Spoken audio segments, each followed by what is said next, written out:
Welcome back to the Shallon Entourage, guys. I'm Shallon, your hostess with the mostest. And today I want to take a look at something you guys ask me about a lot, which is how to deal with an ex that you have to see all the time. Maybe they're a classmate, maybe they're a coworker, maybe they're a baby daddy.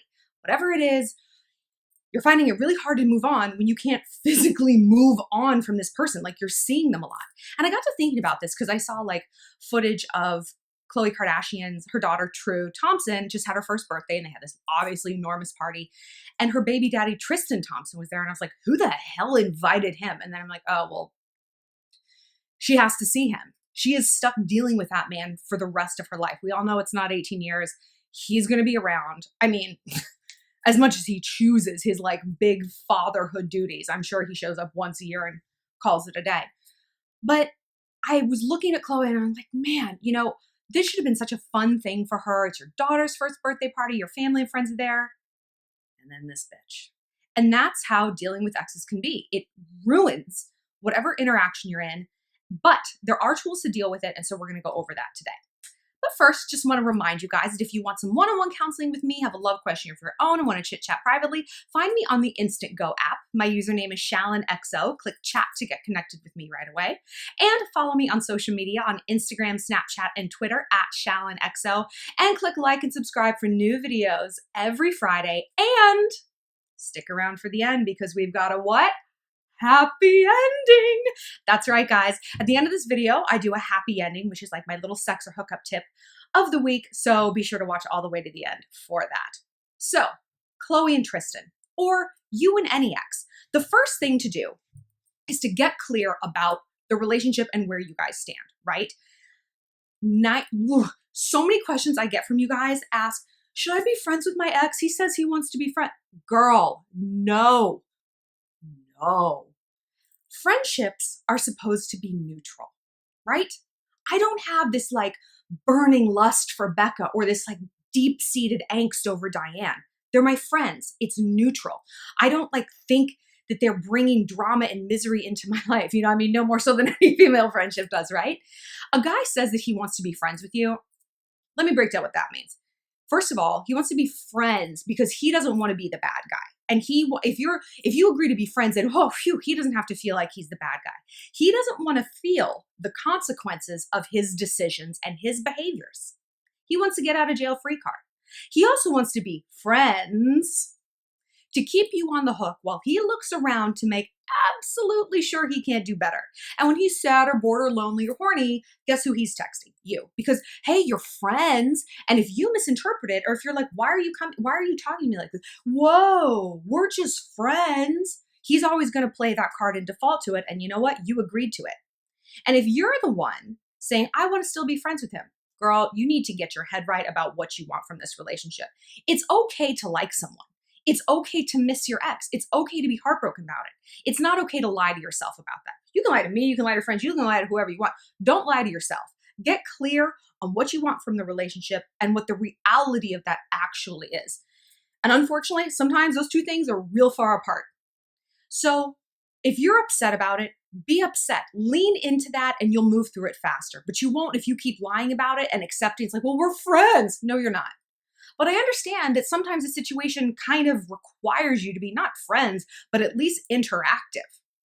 So a big thing that you can do is what I call like creating these neural pathways. Like, studies show that when we can sort of emotionally predict what's going to happen, or just predict what's going to happen in general, we're less shocked by it and therefore we're less traumatized. Natural disasters are frightening because we can't tell when they're coming. I'm from Southern California and we deal with earthquakes. And it's so funny, like, they're no big deal, whatever. Sometimes they're bad, but most of the times they're not. And I remember when I moved out of California, people were like, earthquakes, you deal with earthquakes. And we're like, yeah. And they're like, but you never see them coming. You don't know. You know when a tornado is going to come. You know when a hurricane's coming. An earthquake just happens. And that's the same with emotional things. When you can cast your mind ahead and predict, you can take away the shock, you can lessen the trauma, and you're going to be able to think clearer in that situation. It's like prepared. I mean, this is just We prepare for a natural disaster. We need to prepare for emotional natural disasters as well. So really sit down. Sit down. I'm a big fan of pencil and paper. I write things down. It helps me really get clear. You like bond with your idea more when you write it down, like by hand versus typing it on a phone or even just thinking about it. So go into the potential situations you might encounter this person. Say it's classroom or like someplace on campus. Okay, you see them. How could this possibly play out? You see them and they completely ignore you. You see them and they're like, I miss you, I love you. You see them and it's kind of somewhere in between. They ignore you until you talk to them and then they're flirty and then they ignore you again. You see them and, oh, they're making out with someone. You have to walk through these things in your mind, and come up with a plan. And I know that it's painful to even consider these things, but it's not going to be less painful in the moment when it's actually happening and you're like frozen solid and just sweating and freaking out and turning purple, right? And then you just blurt out something awful. I won't even go down the road of the ridiculous things I've said to guys when I've encountered them. And it's always just like, I'm sleeping with someone else. It's like, smooth. Smooth, Shallon. You really showed them. But that's kind of my second point. Decide what you want from that interaction. Do you want to let them know that you're sleeping with someone else? If that's really going to make you feel better, fucking tell them. Why not? If you want to come across as cool and aloof and whatever, prepare how you're going to do that. Maybe you have like a power outfit. Maybe you have like a power perfume or a playlist. Keep that at the ready. Have these tools handy so that you can employ them when you need to. Just like you were making a bug out bag for a natural disaster. I'm a doomsday prepper. If you guys don't know this, I've like posted about it on my social media. I have like gas mask, destruction tools, compasses, water purifying system, weapons, small bills. Like I have all of that like everywhere I go because I want to be prepared for things. And emotionally, I like go through all these scenarios in my mind all the time, which it does come at the risk of like, winding yourself up so much that you're essentially living the scenario before it even happens. And who knows if it ever even will, So we really have to kind of take a more neutral approach, which is why I like the pencil and paper thing. It keeps you focused and it keeps you distanced enough from the idea that you can handle it. You can beat it out. It's like, all right, I see my baby daddy walk through the door of our kid's birthday party with some skank on his arm. She's got acrylic nails and loose-side heels. Here's what I'm going to say. Here's how I'm going to deal with it. The friend that I'm going to warn about this is so-and-so, blah, blah, blah. Like, have a plan of action. The same, it's like, if a hurricane is forecasted tomorrow, I'm going to grab this, this, this. Here's where my social security card is. Here's where the canned food is, and we're good to go. Right? Also, sorry, I'm like adjusting because it's 1,000 degrees in this room and I can't open the door. Otherwise it'll mess up the sound. So I'm fanning myself. This is the only magazine I subscribe to. It's called True West. It's about cowboys. Shot on the hill. True story. How Cole Younger survived with 11 bullet wounds. They're obsessed with this family, the Younger family. One thing that I think is very important to do, and I probably should have said this at the beginning, is to understand that you do need to repel borders from this person. Because this goes back to the friendship thing. When we fail to understand the harm someone can do to us emotionally, we are co-conspirators in our own wounds. You know what I mean? Think about it if the threat wasn't emotional, if it was physical. If you saw someone lurking outside your house where you lived, someone sketchy, someone who you know was capable of hurting you, and whether or not they would mean to would hurt you, you'd probably lock your doors. You would certainly have doors, right? And you would lock those doors. And nobody would be like, you're being crazy. They'd be like, yeah, fuck yeah, dig a moat, get some alligators, do what you need to do. Emotions are no different. And the number one thing that I tell you guys when you break up with someone, block them. Block them. Install those doors. Lock them. Build that moat. And you guys always say the same thing. But I don't want him to know that he's gotten to me like that. I don't want to look crazy and I don't want to look paranoid. Do you think people with locks on their doors look crazy and paranoid? No. They look like they are assessing threats, being reasonable and realistic about it, and taking measures to guard against it, right? So you need to do that emotionally. And if you don't, if you give this person a wide open piece of emotional real estate to just waltz into your Instagram feed with their new bitch, waltz into your phone the next time they're drunk, waltz into your Snapchat with a dick pic. You are your own co-conspirator in this hurt. And I understand the need to like move on with dignity. I do. And I tell you guys all the time, it's like sometimes that's all you have. And when I break up with someone, I freeze them out. A lot of people are like, oh, they broke up with me over text. Can you believe it? I prefer text. I don't want it in person. I need to curate my response and curate that persona. If you see me in person, you break up with me. I mean, I'm a mess. Like I'm crying, blah, blah. Over text, it's like, I appreciate your honesty. Goodbye. Ice. I'm ghost. I'm gone. And I need to be able to have that control. Because when someone is done with me, I am done with them. I use this metaphor all the time with you guys. It's like, oh, should I keep letting this ex back into my life? If you got fired from a job, you wouldn't find it acceptable that they were like, hey, do you want to like just come in and work a few shifts this week? I mean, no, like for free. And you don't get a title or even a regular schedule, but we would really like it if you could do that. How about no? It's the same with keeping these exes in your life. But like I said, we're here to talk about what happens when you don't really have a choice. So, okay, let's talk about a work scenario. Or actually, wind that back. Any of these scenarios, this is applicable. And this is why we need to block, because it sends a message. When I break up with someone, like, and I've, dated people that I've gone to school with and whatever, you block them because it sends the message that you're done with this bullshit. And it's especially effective if you actually do have to deal with them in a different case scenario, class, work, whatever, because it shows them, oh, I'm only going to be dealing with you like this. Okay. We're not friends. And our interaction will be professional. It will be scholastic. It will be purely required. Bare minimum, not an ounce more. I'm not going to deal with you one iota more than I am now. And that's a good message to send to someone who's hurt you, because behaviors have consequences. If they don't, those behaviors are never going to change. And a lot of you guys, when you ask me, how can I get my ex back? The first thing I say is you block them, you ice them out, because people need to feel the loss before they need to feel impelled to get it back, right? So you ice them out. You let them know, hey, you're a threat. I'm repelling borders, and I'm dealing with you only insofar as I have to. And whose fault is that? Yours. I will be cordial to you. I will prepare myself for these situations, but there is a moat and there are alligators. And one of those gators is named Shallon, because she'll fucking come after you. There's no shame, like I said in the beginning, in admitting you've been hurt by someone. There is, it's not shame, but it's certainly unhealthfulness and unhelpfulness in allowing these threats to come back into your life. And sometimes, like we know, it's logistical and you just can't help it. But if you can kind of do that mind mapping and forecast ahead and be like, okay, how realistic are these scenarios? And when you make that list, prioritize it like that. Realistically, is it likely he's going to show up to class Frenching and fingering some new girl? Probably not. Is it likely my coworker is going to get engaged next week to somebody who isn't me? Probably not. It's very likely they might try to like slither up beside me in the break room. I'm going to have something to say. I got to meet it. I got to go. You know what? Sorry. Talk to you later. Bye. Go through that in your mind. You will demystify and you'll take away their power, because the number one tactic of war is a surprise attack.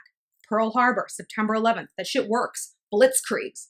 You take that away and you get to be the victor. You get your power back. And I'm going to go out on a limb and say that that person is an ex to you, probably because they weren't really that nice to begin with, right?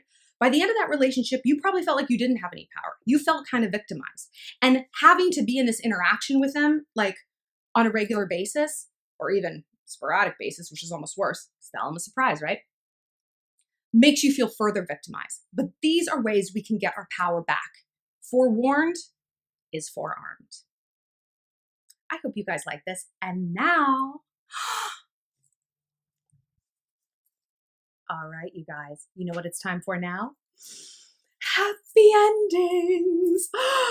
Yes, happy endings, where we talk a little bit about hooking up, sex, all that dirty, darling, wonderful stuff. But first, a word from our sponsor. Okay, so today I want to talk about something we've touched base on this like way long time ago, but it bears repeating. Basically, pubic hair.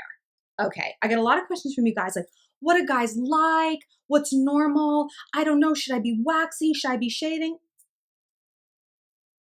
Why are we modifying our bodies painfully, and expensively for a guy?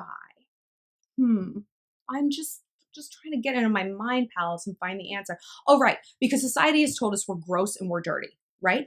I'm sitting in my mom's house right now and I'm looking outside the window and you know what I see running back and forth? Lizards. That's who guys should be dating if they find our female body hair so incredibly disgusting. They should be dating reptiles because they're hairless by nature. So guys, if you don't find just the natural femaleness of a female enticing, I don't know, maybe you should be dating men or reptiles or male reptiles. But I know what you're thinking. Like, all right, well, I'm going to do something with my pubic hair. So what should it be? I get that. I mean, most of us do. But first and foremost, you should like it. I remember when I was studying abroad in Italy, I've told the story before. This was like kind of when Brazilians became a big thing. Like back home, it was like the Brazilian boom, you know? And I was like, I'm getting a Brazilian, you know, I want to hook up with all these Italian guys. And the lady was like, no, we don't do that here. Non hygienico, not hygienic. And I was like, why? And she explained to me like in Italian, and I still can't believe I had the vocabulary to understand this stuff. But she's like, the hair is there for a reason. You know, it's the fence. It's the lawn around the house. And I was like, yeah, it is. We have eyelashes for a reason. They keep shit out of our eyes, a mucous membrane that's important, right? Pubic hair is there for a reason. It also makes you slide better during sex. Like, gone Brazilian, and I find it just very, very uncomfortable. It's uncomfortable. I don't think it looks great. Some people, it does. Some people, it looks great like that. And if that's organically what you like, go for it.